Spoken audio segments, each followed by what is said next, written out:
Well, good morning. It is Wednesday, and we are now ready to conduct yet another quarantine interview. Today we have the newest member of our Western Avenue staff with us. This is Dan Wilemon.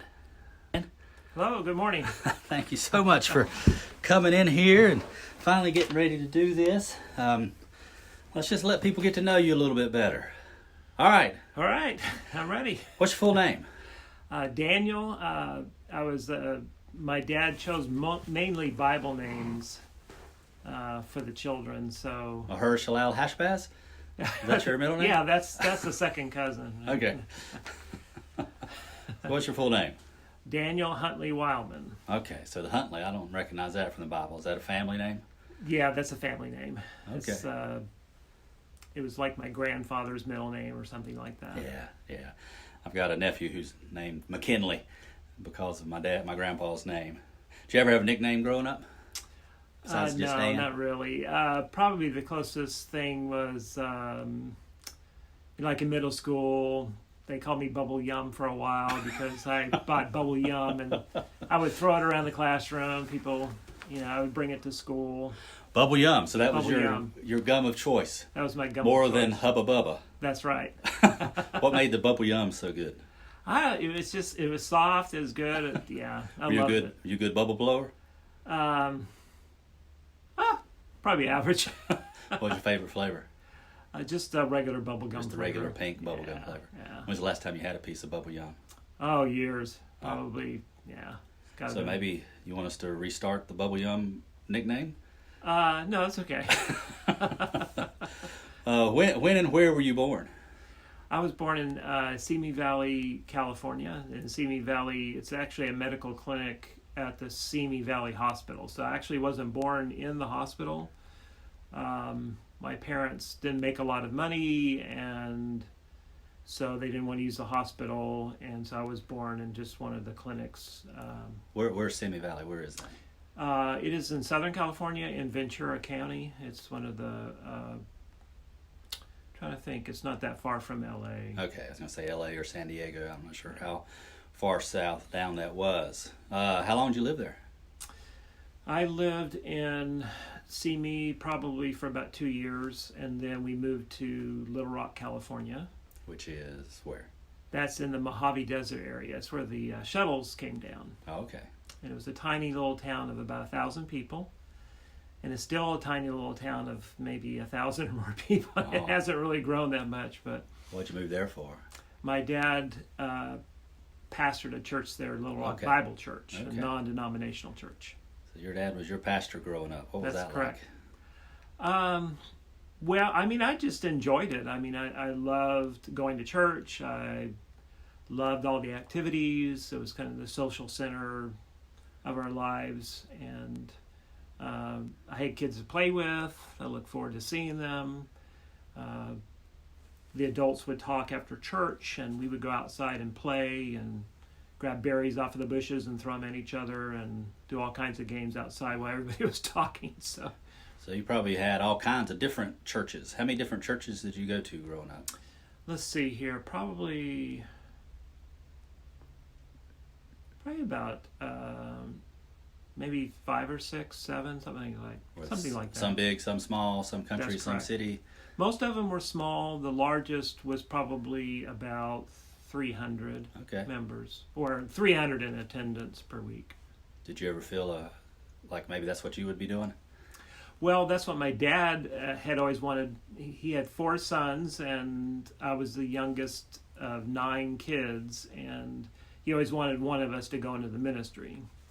So my oldest brother actually did. He went to seminary. He went to Bible college in Missouri, and ended up being a pastor for a number of years.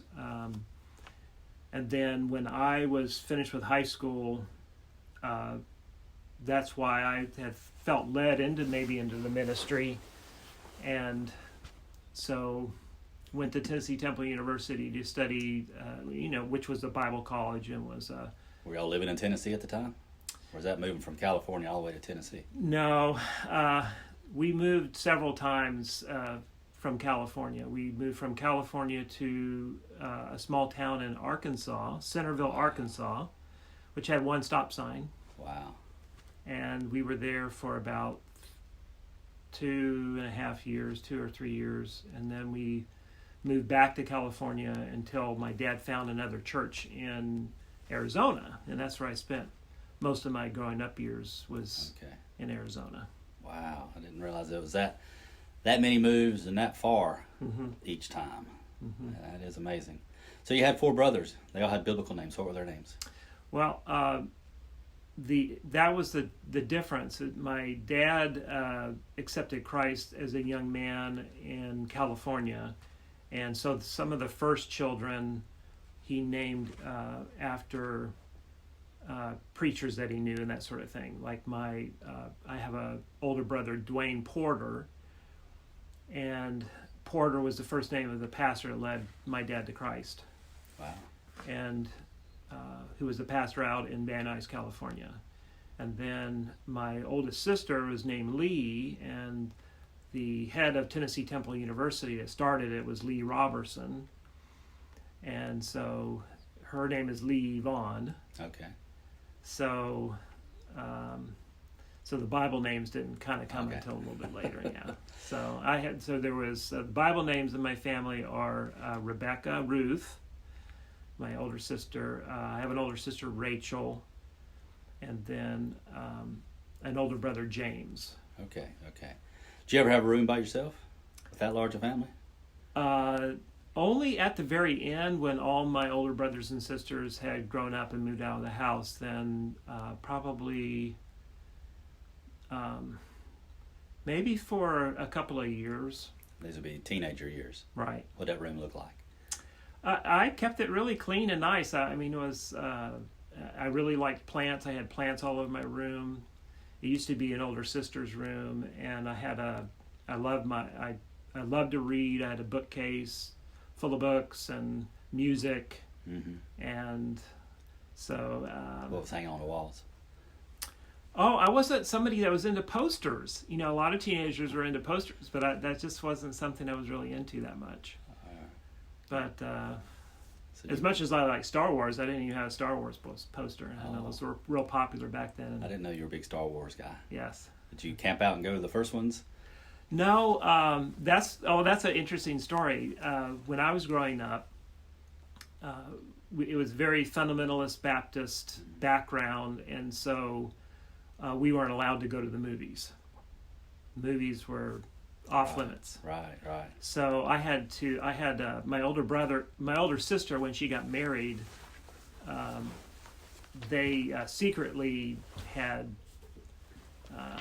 taken me to the movies. And my parents didn't know anything about it. I was in high school at the time. That was my first movies. What was the very first movie? It was Star Wars. The first one? The first 77? one. How old were you? When were you born? Let's see. When did Star Wars come out? 77, I think. 77? Okay, so and I graduated high school in 80. Okay. So this was my sophomore year in high school. Just blow you away.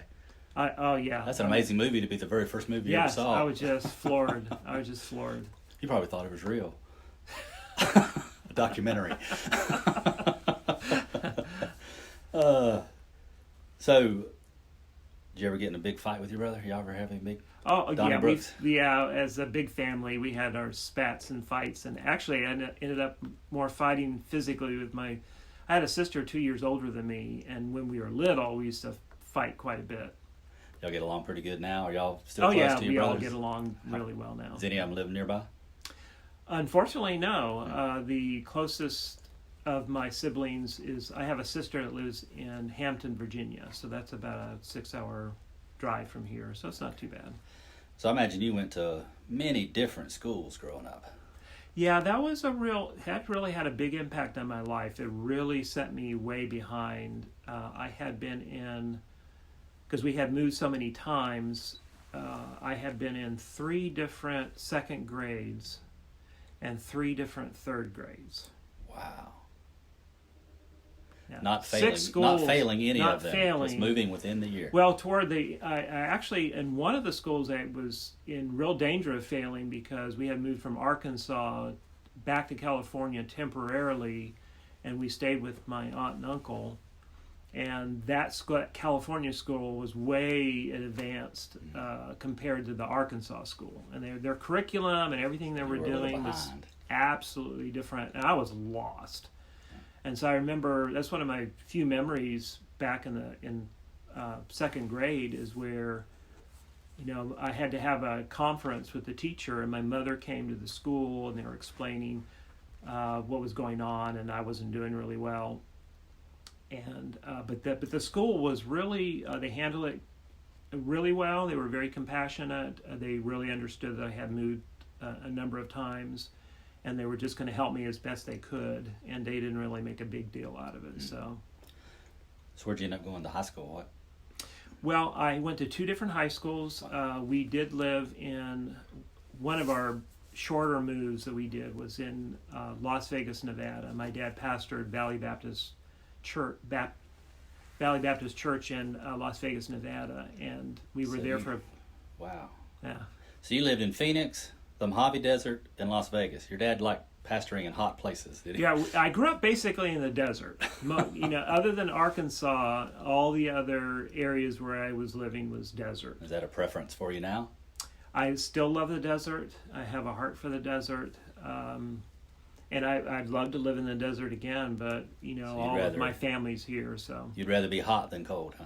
Right. How hot? What's the hottest you've ever seen it? Well, when I was growing up in Phoenix, the hottest it had ever gotten there when I lived there was 119. What did that feel like? It feels like like if you're baking something and you open the oven and that blast of hot air hits your face. It's exactly how it feels. You'll go out your front door and you'll just be hit with it. Man, so even the alleged dry heat, that doesn't help at all. I mean, I'm sure it helps because it's humid here. 90 here with humidity feels awful. It does. But 119 in any humidity must feel miserable. Yeah, I grew up in it, so I went barefoot a lot.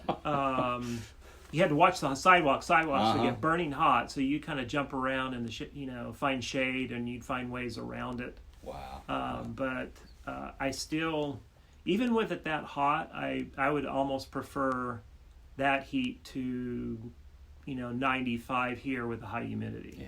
Yeah, it's pretty rough. So you jumped around, I guess going to college finally brought a little stability. Yeah, I went to Tennessee Temple University. I was there in Chattanooga. We lived in Chattanooga from 1980 to end of 87. Who's we? Well, I was there until I met Lynn, and we got married, and she was a student there as well. Okay. Yeah. We'll get to her in just a moment. Well, what kind of, do you have jobs growing up? I've always been a worker. We had some chores to do, but as the youngest child of all those kids, I probably had the least responsibility, and everybody else was doing things. But from the time that I was about 10 years old, I would mow lawns. I would find ways. My dad didn't make a lot of money, and if I wanted anything, I had to go earn it myself. Okay. So I would find odd jobs to do, and I could use our lawnmower and take it down the street and mow lawns. And what's something you saw that you really wanted and worked towards, and we're so glad to finally be able to pay for it? That you paid for. That's a really good question. Let's see here. Most of the time it was music, like albums. I loved music. What kind? I loved, I loved a lot of classical music as well as jazz. So you weren't a pop top 40 rock and roll guy? Oh, no. Well, I guess that was pretty taboo too, wasn't it? Right. We were discouraged from listening to a lot of rock music, but as my parents got older, they mellowed. Uh-huh. And so eventually we were allowed to listen to more and more things. And so And I even listened to some. I got to where I liked some country music. I liked Tom T. Hall, Jon Stewart, people like that. And I had these memories of singing Tom T. Hall to the top of my lungs at the church parsonage. And he has a song. It's I like beer. It makes me a jolly good fellow. You was taking that in a parsonage. You're right. Of an independent fundamentalist Baptist That's right. preacher. Were you by yourself, I guess? Yes, I was by myself. I don't think anybody overheard me. But Oh, that is so funny. So you do have a big musical background. You play the trumpet here. When did you begin picking that up? that was in fifth grade. That was actually, like I said, we didn't have a lot of money, and my father knew I really wanted a trumpet. I was in middle school, and Why'd you want a trumpet? they did what's called a petting zoo, a musical instrument petting zoo, and after they had these events in fifth grade where they would teach you the flutophone, these little plastic things, and teach you how to read music. Like a recorder. Yeah, like a recorder. And then they had the petting zoo at the school, and I saw that, I was looking at the different instruments, and I saw that trumpet for some reason. It just spoke to you. Just spoke to me, yeah. Fell in love with the trumpet and wanted it, and didn't have my own, and I know they were going to start practicing, and I needed one to be able to join the band and learn. And they had free lessons at the school. So that Christmas, that was on my bed on Christmas Day. You still have it? Actually I don't. I have a friend of mine who was into instrument repair, and he took it and worked on it for quite a long time just for practice. Mm-hmm. And then we moved, and that was in Chattanooga, and we moved out of Chattanooga, and he's now a pastor in Missouri. And he has it? And I guess he still has it, or maybe one of his kids or grandchildren learned to play the trumpet. Forward this video to his deacons. Is the trumpet you have now the nicest trumpet you've ever had? Yes. Yeah, it's a handmade Schilke trumpet. Wow. It's a German company, and they still do all of the trumpets by hand, and so it really makes a difference in the intonation in the instrument. And someone's a professional musician, some Philharmonic somewhere. How much are they paying for a trumpet? For a trumpet, it varies. Usually, for professional grade trumpet, you're looking at $3,000 on up. Oh, that's where it starts. Right. Okay. So we're not talking about violins, a couple $1 million, but right. But still, several $1,000s. Right. Wow. Have you ever played in a orchestra? I mean, professionally? Professionally, no, I haven't. That would be a lot of fun, but the closest thing to it was we did have an orchestra at Tennessee Temple University. We had the band, but then we also had a chamber orchestra. Okay. And that was actually one of my favorite things to ever play in was chamber orchestra, because you have one trumpet, you're it. Oh, superstar. So you have a larger string section, and then you have maybe one oboe, one trumpet, one French horn, and so any instruments added to the strings, you don't have first, second, third trumpet or anything like that. You just have one instrument that supplements the orchestra, and so you have to really. If you make a mistake, it's noticed. You get the glory and all the blame. That's right. Have you ever played such a long time that you thought you were going to pass out? No, I've played for so long that I injured my lip. Really? Lip injury. Went on the disabled list. How do you do that? Just blow out a lip? Well, I had a problem with my teeth, okay. And then I was also incorrect. I had my technique of playing was there's a problem with it, and I put too much pressure on my lips to get the high notes. Gotcha. And you really want to avoid that. And so... the trumpeter, I got a friend in high school that played trumpet, and he was always saying you either go too hard and you hurt yourself, or you don't do enough and you actually use the term, you lose your lip. Mm-hmm. I guess it just gets soft and unable to do it. So you got to exercise your lips. Right. And that's what a lot of people don't understand. Now with brass instruments, as opposed to like playing the piano, when you learn to play the piano, you use your hands all the time and you keep them in really good physical shape and you use the muscles in your hands, but the muscles around the lips and the mouth, it's just you don't use the muscles that you would use to play an instrument like a brass instrument, and you wouldn't exercise them in any other kind of way. So you really do. It's almost like going to the gym. You have to smooching, huh? Yes, that's right. Not even smooching. Who's better, Lynn at the piano or you at the trumpet? Oh, Lynn's way better. I mean, that's been her career. That's been her profession. And she went to school specifically for that. I was just a music minor, and it's always been something that's been on the side in addition to counseling. Who's better, Lynn at the piano or Abby at the piano? Lynn is a better sight reader, and Abby is a better pianist. Okay. She's actually better than Lynn. Wow. This is just natural God-given talent, kind of prodigy. Mm-hmm. Wow. So let's talk about growing up as a son of a preacher, when did you get saved? Was it your dad?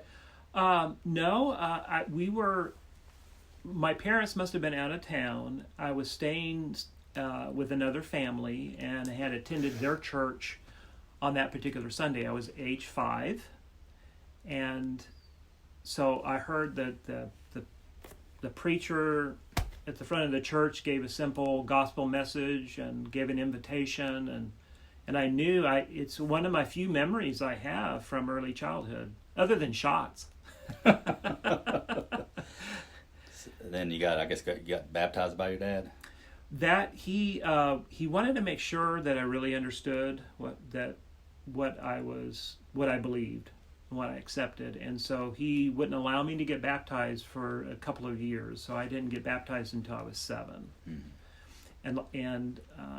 But I remember, the gospel message. I knew just enough to realize that I knew my dad was a very strict disciplinarian, and so I knew right from wrong, and I knew that there were times that I did, I would lie or I would do something wrong, and I understood enough that that's what God calls sin, mm-hmm. and that I needed that sin covered, and and I've just been following the Lord ever since a very young age. Well, praise the Lord for being saved at an early age. And did you ever go through a wild phase? There are times when you just kind of battle things, I think. What's interesting is probably one of the worst stages of my Christian life was in Christian school. Yeah. When I was attending Bible college and just in a totally saturated so-called Christian environment is when you just kind of take it for granted, and you're learning a lot and you're hearing all these things, but then my personal walk slipped. Mm-hmm. I wasn't really paying attention to that. Yeah. I got too dependent on, having to be in chapel every day. I mean, you were in church all the time when you go to Christian college. Sure, yeah. You got the Bibles for homework, mm-hmm. instead of your soul. So, you went away to Tennessee Temple. What'd you major in? You minored in music. What'd you major in? Well, I had 2 degrees I was working on, a Bachelor of Arts in Bible and a Bachelor of Science in Psychology and Pastoral Counseling, or Ministerial Counseling. And so I finished the Bachelor of Science first in Psychology, and was about 12 hours or less away from finishing the other degree. And I needed to get a job, and I had gotten married and had my first child, and so needed to pay the bills, and mm-hmm. so never really went back and finished. When did you know you wanted to work in the counseling field? Well, that all started when I was a teenager.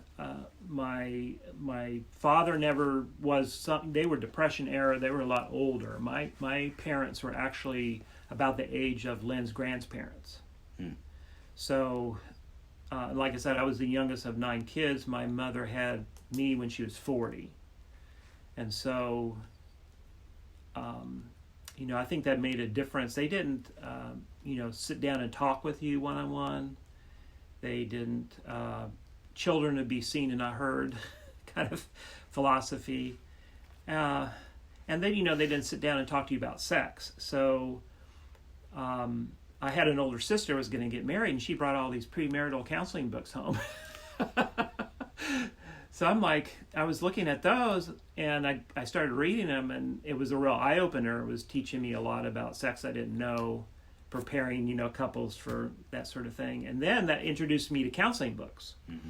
And they also had an older brother who had a book on Christian child rearing and personality development. And when I was 13, I just devoured that. And this was also during the 70s when Dr. James Dobson had started his radio broadcast focus on the family, and I was an avid listener to that. So it kind of introduced me to the idea. So I didn't really know in the beginning, but it stuck in my head, so that when I later started studying more psychology at a Bible college, it really started planting the seeds of that can actually be a ministry. You were a very old young man, weren't you? I mean, I'm saying as a teenager, you were growing plants, listening to classical music, reading psychology textbooks. You weren't I was a nerd. I mean, that's just not listening to rock and roll or pop music and reading comic books and going to movies. I did like comic books. Oh, okay. What'd you like to read there? The Superman, Spider-Man. I love the Fantastic Four. Oh, okay. Yeah. Archie. All right, some of the fun, silly. Yeah. Those, not all superhero. All right. Very good. All right, let's talk about going to Tennessee Temple. Where in that process did you and Lynn meet? Well, I was a music minor, and I was also heavily involved in music, even when I didn't need the hours. I was involved in band and orchestra, and she had started school there and was a music major. And she was taking piano, and so that's how we actually met. This is kind of funny. There was a girl that I was interested in, all right, in the school, and so but she, and we went on one date, and we went ice skating. And so I really enjoyed talking to her and being with her, and so I was trying to get a further date and would try to run into her around the campus. But, she made it really clear, and to me and all the other guys, that she made a promise to her father that she wouldn't really get serious until she graduated from college. So, but anyway, so I was kind of in the snack bar area, and I thought I had seen her, and it was Lynn. Okay. So you saw her first before she saw you. Right. Yeah. It was in line at the snack bar, and then that was kind of a real brief encounter. What'd you do? Well, it was kind of one of those things, mistaken identity, and you're not who I thought you were. And but then I ran into her again in the music building. And so we kept running into each other, and eventually, I didn't find out until later that she was interested in me way before I was interested in her. That was going. And so she would be looking for me, hanging around, and she always made it like it was always accidental. And I didn't find out till later until it wasn't. So you never picked up on any of that? No. Because I would come into the library. I went to the library a lot, and she figured out that I went to the library a lot. So I'd go in there, and I'd be working on a paper or something like that, and here would come Lynn. Oh, that's that girl again. Now, if I asked her, that story would check out, right? Yes. So, who asked out who first? Well, that was we never really formally dated. It was kind of interesting. We kept running into each other, so we just started doing things together. And it was more like a developed friendship than anything else. And so I would ask her, we didn't even bring up the word date or anything. I would just ask her to go have lunch with me, or we'd meet at the snack bar. Do you remember when the tide turned and all of a sudden, oh, this is her, this is the one, and all of a sudden it got serious? Do you remember? Yes, absolutely. Where it really turned was she had been writing her mother about me.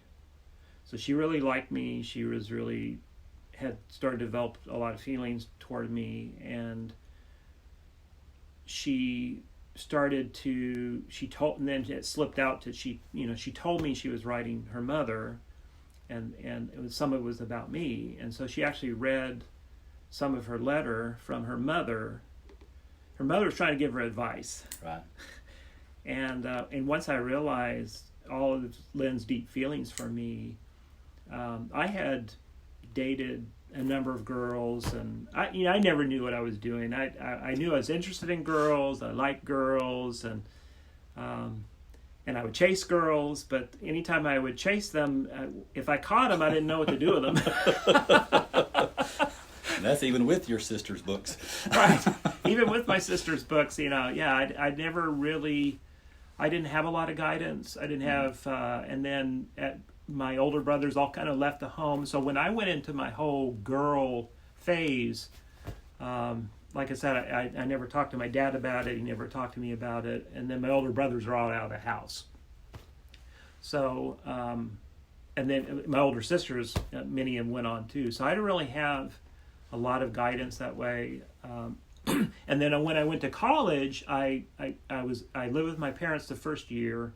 And then after that, I had a live-in job, so I never lived on campus. So lots of times that's the advantage of living in a dorm room. You have these other guys, and so if you have somebody you're looking at or you're interested in, all the guys get together and they talk about it. Yeah. Well, I didn't have any of that. And it would have been good to have some sort of feedback about relationships. Well, you must have done something right, Dan. So what was how far after that did you ask her? Well, what happened is that I had never, like I said, I never knew really what to do in relationships, and they always kind of fell flat, or I made stupid mistakes. Sure.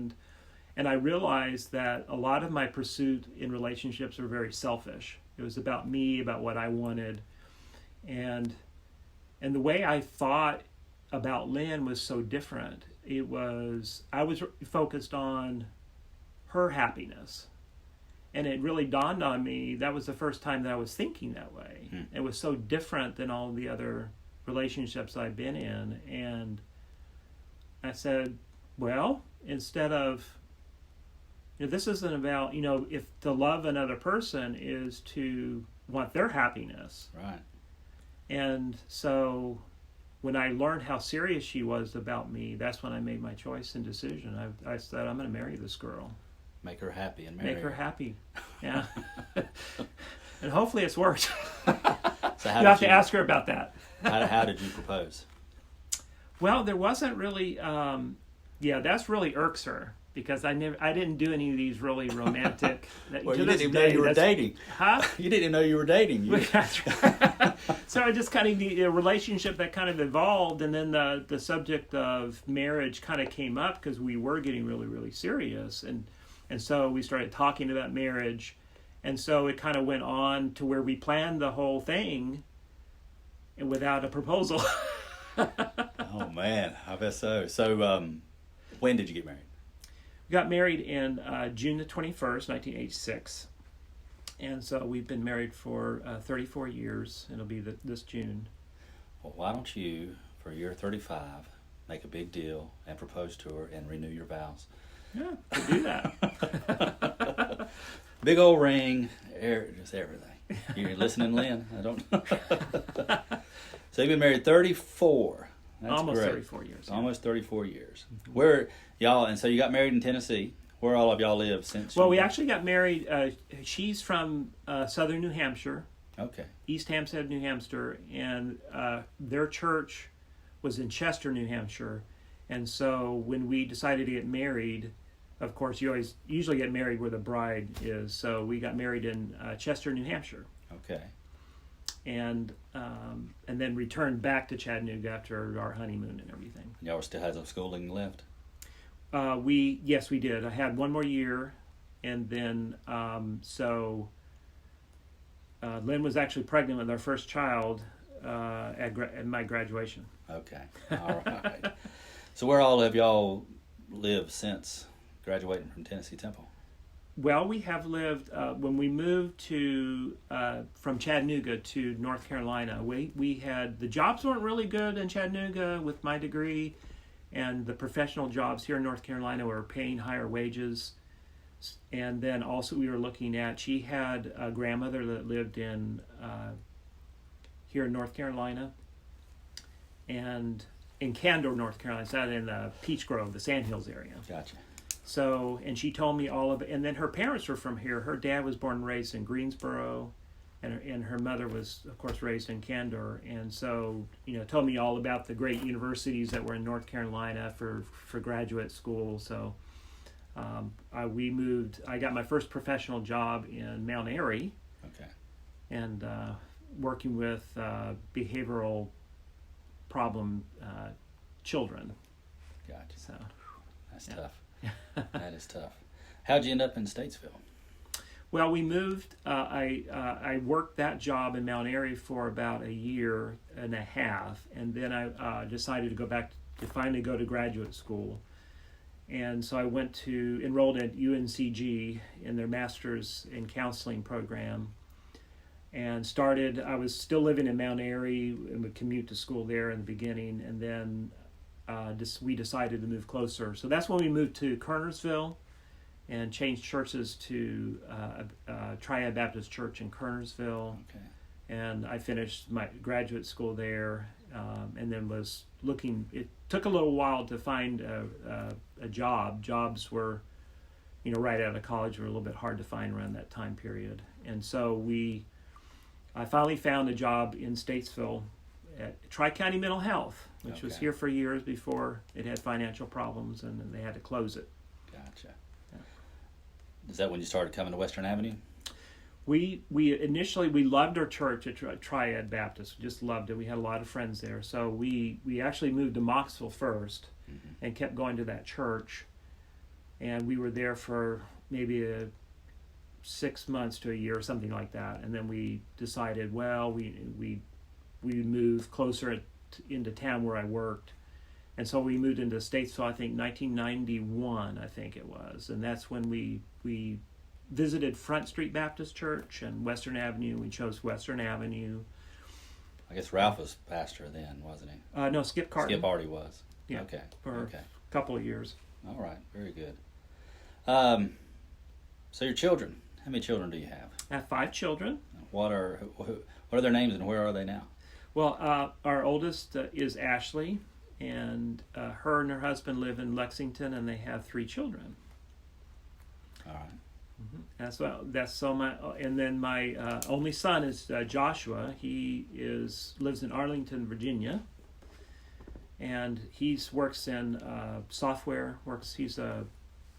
He went to NC State for computer engineering, and and he can work from home. So actually, the company he started with is in Raleigh, and sometimes he'll still travel down here for meetings, but he does most of his work from home. So he moved up to Arlington. His girlfriend lives up there, so all right, he wanted to be close to her. All right. So Ashley and Joshua and right, and then Heather is married to Ben, and they live in Cornelius, North Carolina, and they just had their first child last year. Got one close by. And then Holly. And then Holly is married to Stephen, and she just had her first child last year too, and she lives in Malden, Massachusetts. Oh, okay. About 45 minutes, probably closer to that, probably about 30 minutes out of Boston. Wow. And then Abby's down at Furman. Is that right? Right, Furman University. And of course she's home now, of course, because with COVID, and she came home early, and so I think she's finally found a job and should be starting that soon, and for the summer job. Well, Dan, you actually came on staff here at a strange time, didn't you? Yes, it was the beginning of December, and so things were kind of slow around that time, and there's always a transition between, retiring staff and new staff, and so it was kind of slow to get, build up the clientele and get well known, and then we so things really started to increase and the numbers started going up, and then COVID hit. And how's that affected the ministry? Is it right, done a lot more online now? A lot more online, and not everybody knows that we have that capability of putting things online. There's a number of different platforms that are not expensive, and they're very easy to use. And so, okay, very good. We're so glad to have you on here, and we've got to know you a little bit better, Bubble Yum, but I'll try to bring that back. Let's just talk about your personal life here. What was the first car you ever drove? Well, the first car I ever drove was a Dodge Dart, actually. From the 60s? Yes. Yeah. What's the first car that was your car? First car that was my car was a Plymouth Horizon. I bought it just before I got married, and it was I'd never driven a standard shift and had to drive it right off of the car lot. How did that go? It was a little bit. Strip all the gears right first couple miles. Well, it was the hills that were a little bit more challenging. Yeah. Oh yeah, we had a hill going out of our high school's parking lot, and when I first got my license, I was always terrified I was going to choke that thing down. So, what model year was that Horizon? Was that a big car? It was. Let's see. That was. I think of 1987. Yeah, 87, around that. 86. No, it was 1986. Okay. Plymouth Horizon, and that was before they actually did more with the gears, like the rollback gears. Subaru started putting those in, and this was prior to that. So if you're on a hill, it was really tricky. What's the favorite car you've ever owned? I had a Subaru station wagon I really loved, but most of our cars have been practical. Yeah. No Corvettes or Lamborghinis or anything. I've always loved the Corvette Stingray. Sure. Especially the older model, probably 1954, around that age. So if you had someone that said, "Hey, I'll get you whatever car you want. Money's no object," that's the one you would. That would be the one. All right. The wind in your hair going down the road. There you go. I like the older cars. Yeah. So, were your parents, when you growing up, were they spanking parents or? Yes, they were. Timeout parents. Yeah, my dad would not hesitate to use the belt. And so I knew he was, and you knew that. He knew where you stood. So I didn't get a lot of spankings. I can only remember being spanked. I only remember being spanked twice. It's probably more than that, but only about 2 times. How old were you when you got your last one? I was probably like 12. I was messing around in the house, and we were chasing each other, and I broke the towel rack off of the bathroom wall. Major infraction. That's right. Damaging the house. Did you ever get any paddlings in school? I did. I got 2. One was for under a false accusation. Oh, you were framed? I was framed. Yeah, I was rolling a rock along the ground, and it rolled by. And this kid had a lot of problems. He was very angry. And you know that then, or are you just thinking back to it now? I'm thinking back to it now. He was known to be kind of a troubled kid around that time, and I even remember him later on in grades that he was kind of in and out of special services and things like that. So I kind of have those memories, and then thinking back to when, I was just rolling the rock along the ground, and then he accused me of throwing it at him and hit me. And so the principal, he didn't know who was telling the truth, so he just spanked both of us. Kind of like Solomon. That's right. Man, if that guy had only happened a year later after you started reading your sister's counseling books. That's right. You probably could have avoided all of that. That's right. So you didn't deserve that one, but you said you did deserve the other one? The other one was in 7th grade. I was throwing clay in art class. So you got the reputation of a thrower.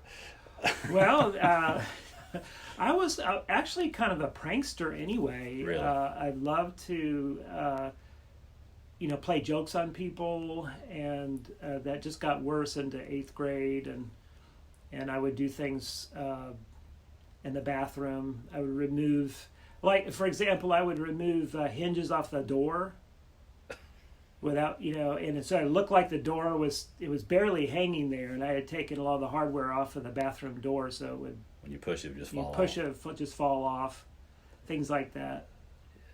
Probably got another spanking after that I almost did. Have you ever stolen anything? Yes, I had, the first time I had stolen was I had coveted a Matchbox car from a kid next door, and I did get away with it, but I later learned more about the boy's illness. He had muscular dystrophy. Oh, wow.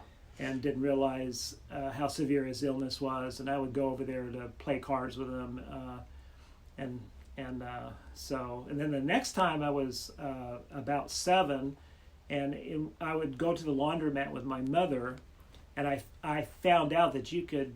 This was before they had the guards placed on the chip dispensers. Oh, the vending machines. The vending machines.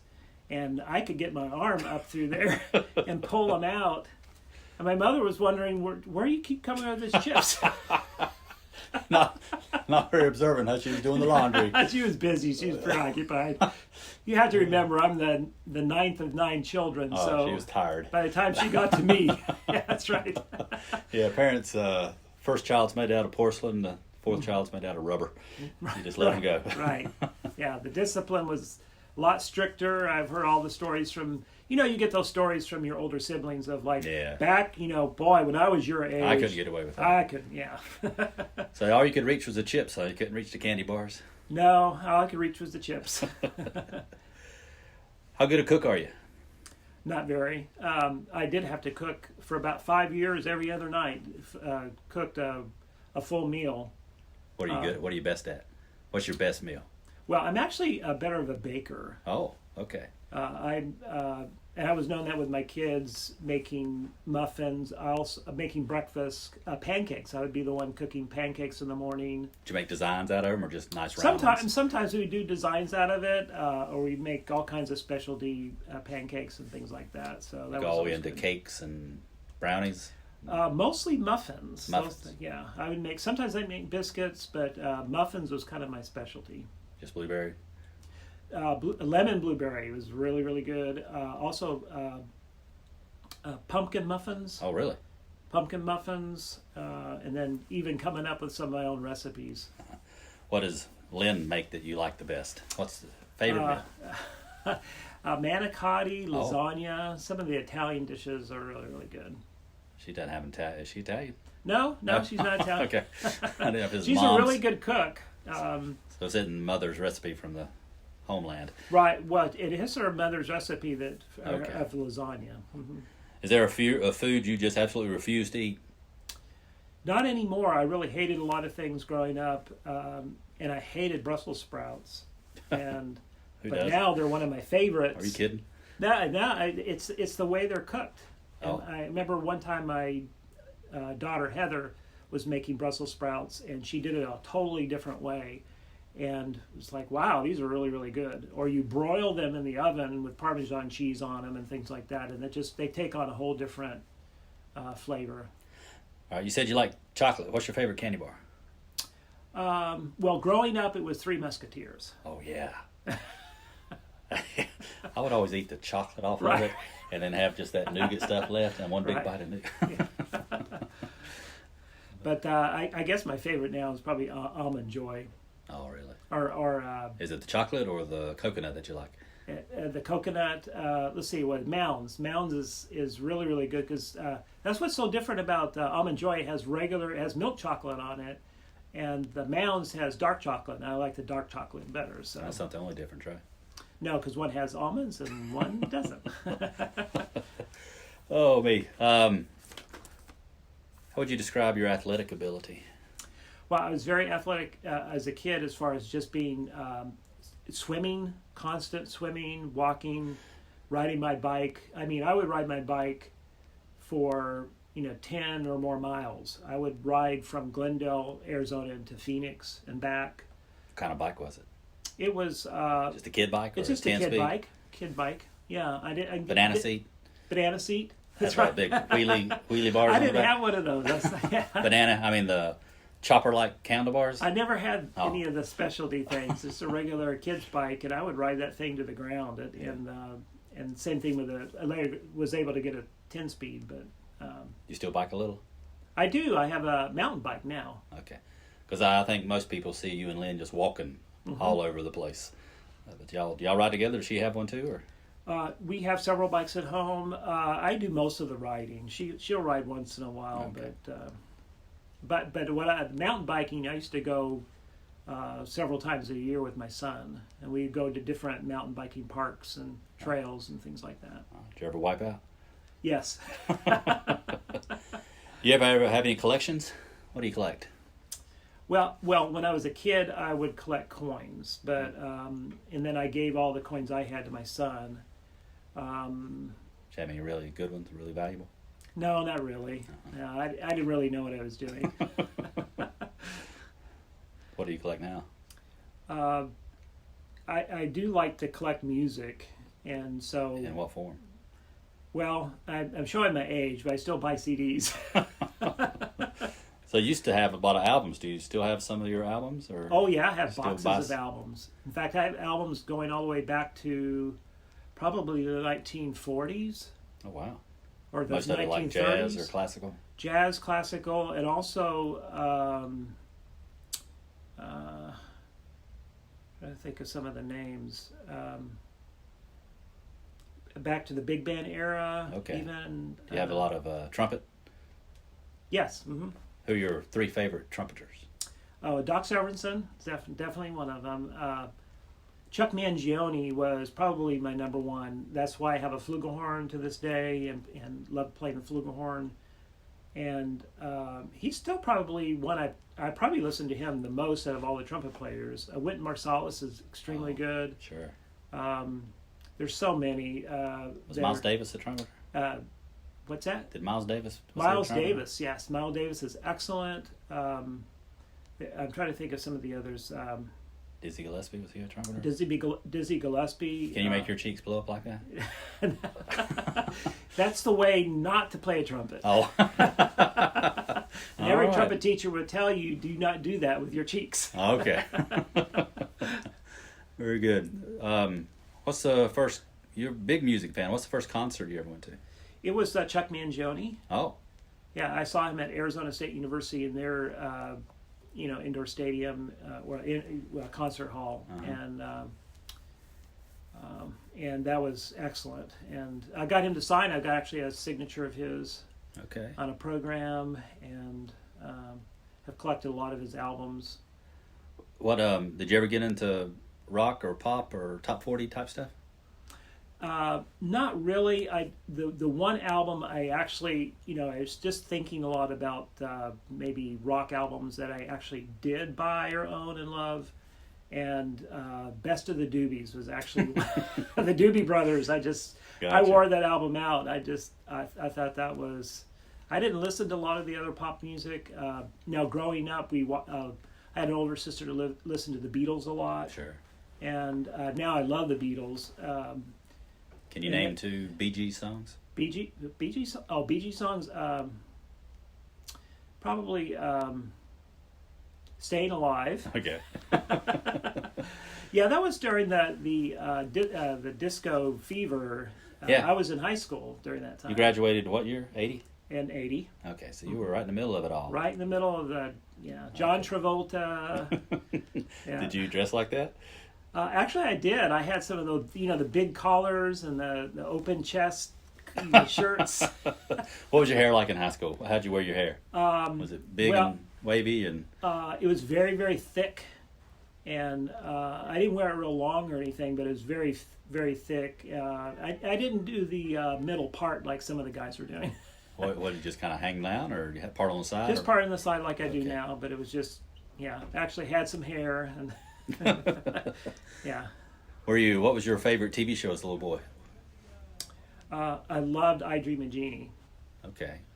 Yeah. So this would have been on at night or coming home from school and watching it? After school. Oh, okay. So it was reruns. Reruns. Okay. Yeah. I watched that and Bewitched. Okay. And, Yeah, those were the good old days. Come home and watch Gilligan and Gilligan, the Munsters, Brady Bunch. the Brady Bunch, yeah. Munsters, and the Waltons. I loved in the evening we would watch Little House on the Prairie and the Waltons, and my dad loved Gunsmoke. Oh, so your mom and dad wanted a good wholesome television. Right. Yeah. Do you have black and white or is it color? For a lot of the years growing up, we had a black and white TV, and then as I got to be a teenager, we got a colored television. Actually, an older brother bought it. That was a big deal, wasn't it? Yeah. I remember when we turned to color. That was incredible.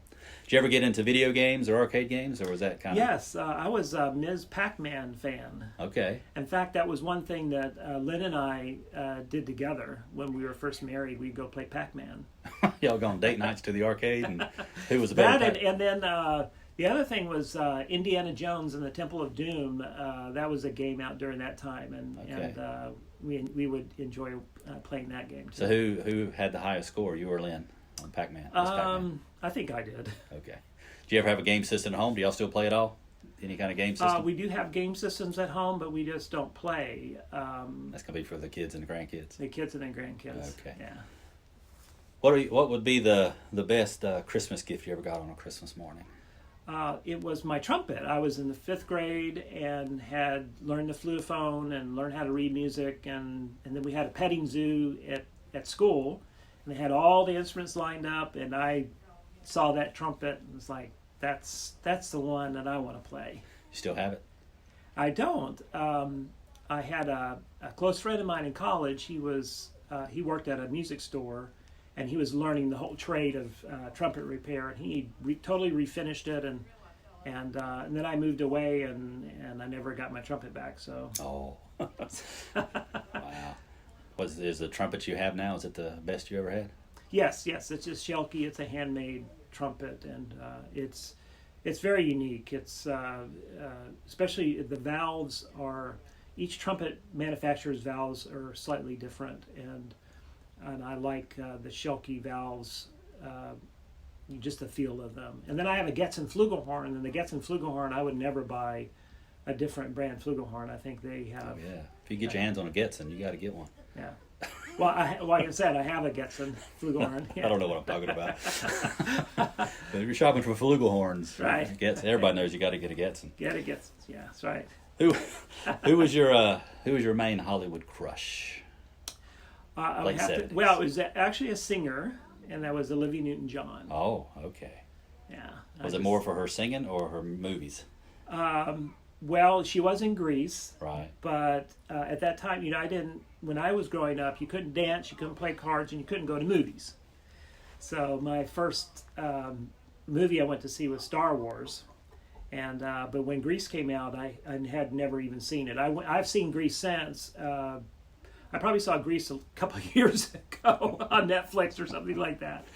But even then, so it was more her music. She has a very beautiful voice, and of course she was a very beautiful woman too. And I was a young teenage boy, and so had a real crush on her. So as a huge Olivia Newton-John fan, did you ever go see the movie Xanadu? No, I didn't. Like I said, I couldn't go to movies. So Star Wars was the first movie you ever saw in person. Yeah. That must have blown your mind. Yeah. You probably thought it was a documentary. I was. I was really floored, first time at a big screen. And, I was just overwhelmed. And so I went back to see it several more times after that. Have you kept up and watched all of them as they've come out? Yes, I have. After the first three were so good, and then everything else has been downhill since. I got you. Keep waiting for a good one to come out, and they are disappointing every time. So, what childhood book do you remember reading that really just caught your attention and your heart? Well, I have an older sister named Catherine, and she introduced me to The Hobbit. Okay. And I loved that book, and I read it many, many, many times, over and over. And then went on to The Lord of the Rings, read them many, many times. And then kind of a runner-up to that was C.S. Lewis's Chronicles of Narnia. And so I've kind of been a fan of fantasy work like that ever since. What do you read now besides counseling books? Well, the Bible, of course, Yeah. but You've been a lot of... I've read every single book of Agatha Christie. Okay. So my wife was reading Agatha Christie first when we first got married, and so we go to the library and keep checking out all of the books until we finished every last one of them. But you always come up to me and you talk about theology books you've read. You're really diving deep into some theology. Yeah, I was always, well, that was what's interesting. Most of my younger years, I mean, other than Tolkien and C.S. Lewis, I would always read nonfiction. I was a big, I loved the library. I would go to the library. I had when I was little, I loved insects, and we would play. I grew up mostly in the desert, and so I would go outside a lot, play with the bugs and the ants and the black widow spiders and things like that. You would play with the black widow spiders? Yep, even at 5 and 6. I had an older sister. Play with them? Let them crawl on you? No, I would have them fight. I would see which spider could win. How would you egg them on? Well, if you capture one and put them in the jar and have them build a little nest, and you'd stick the other spider in there and see who wins. Oh man, that's pretty gruesome. Yeah, it was. Well, I was a little boy. Yeah, okay. That and ants, we would grab a lot of ants from. We'd have the black ants and they had the red ants, and then we'd get hundreds of ants from one ant hill and put it in the other one and watch them fight. Man, there's a side of you, Dan, I did not know. Hey, you I didn't have a lot of toys, and living in the desert. Living in the desert, playing what was there. We would make forts. Mm-hmm. And did you ever have a BB gun or anything like that? I did. That was probably later on. I can see you shooting your brothers. Did you ever read comic books? Yes, love Casper. Okay, yeah. I've got some Casper, and remember Hot Stuff, the little devil, Hot Stuff, and Wendy. Yeah. And Wendy, yeah. And let's see, the Archie comics. Sure. The Fantastic Four. Oh, that was your superhero. Yeah, I love the Fantastic Four. And which one was your favorite? I don't know if I had a favorite really. Just all 4 of them. Huh? Just all 4 of them. Yeah. I was. I know another comic book series that I read that I love, Sergeant Rock. The war comics. Do you remember that one? Yeah. I sure do, the war comics. I don't have a lot of them, but I remember reading them as a kid, a lot. I've got thousands of comic books. Wow. Don't tell anybody. So if I missed one, I could probably maybe borrow one. Oh yeah, I mean all the ones you're talking about, especially growing up the kiddie books. Richie Rich and the Caspers and the Wendy's and the Hot Stuffs and all those things. Bugs Bunny, Daffy Duck. Later, as a teenager, I got into Mad Magazine. Oh yeah, I love Mad Magazine. It's kind of a little too perverse. Yeah, it's gotten that way now. But the old Mads from like the 50s and 60s, that's some good stuff. Yeah. Not very edifying, but still. As a kid, it was a fun way to read. Do you? What's the most useless talent you have? Wiggling my ears, I can do that. Okay, now you know you're going to have to show us if you make that claim.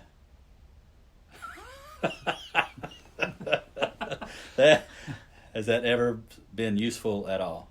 No, absolutely not. So it is a truly useless talent. I imagine your grandkids will love it.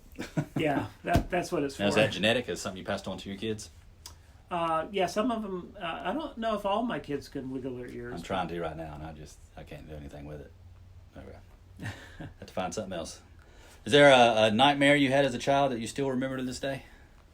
Absolutely. There was one in which I had dreamed that a skeleton had come in my room and was poking at me through my covers, and that I had jumped up out of the bed and it was chasing me all over the house. Mm. So that was something that scares you that bad. You never forget that. Really, I know I've still got some that are very vivid in my mind.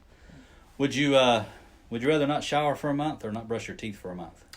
Not shower for a month. I've got to brush my teeth. Would you rather be an ugly genius or a handsome moron? Ugly genius. That's no question. Would you rather never eat chocolate again or never eat meat again? That's a good question.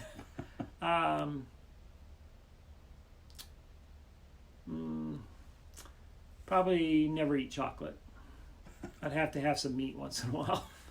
Would you rather be the master of every musical instrument or fluent in every language? Master of every instrument. How many can you play? I can play, let's see, well, I can play 3 right now. Trumpet and the flugelhorn?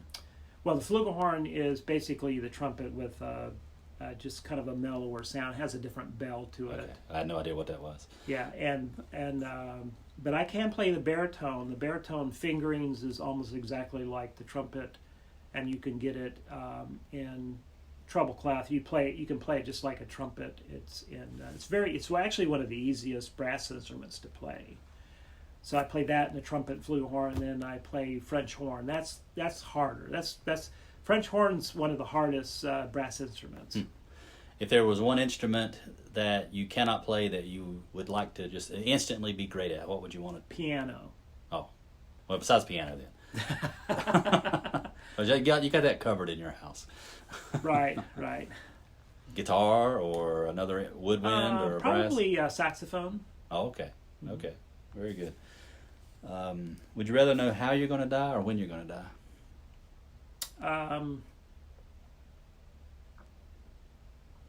When I'm going to die. So if you knew it was... Plan ahead. I guess so. Just have to wait and see what happens to you. That'd be horrible to know that I'm healthy today, but I'm going to die tomorrow. That'd be a horrible... Yeah. What's going to happen to me? Yeah. Would you rather stink all the time or everyone else around you stink? Probably everyone around me stink. Okay. Would you rather have the wisdom of a 50-year-old when you were 25 or the body of a 25-year-old when you're 50? I'd rather have the wisdom. Man, you better believe it. Yeah. Because I was pretty stupid. Yeah, I was too. You'd probably have a better body if you had the wisdom of a 50-year-old by the time you're 25. You know what's coming down the road. Yeah. Well, Dan, I appreciate you coming in and just the opportunity to get to know you a little bit better. You've been here at Western Avenue. You've been visible for a long time. But now you kind of made yourself invisible a little bit by...